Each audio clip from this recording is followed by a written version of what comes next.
Ano?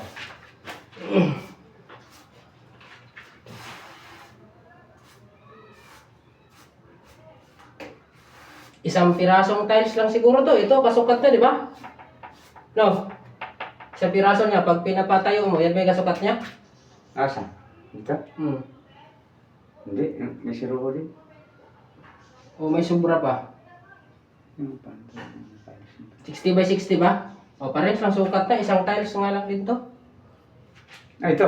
Isang tayo. Ito. Yung patayo, o. Ah, oo. Pwede na. Bawasan ko to eh. Pili mo na patayuan ng tiles yan dito.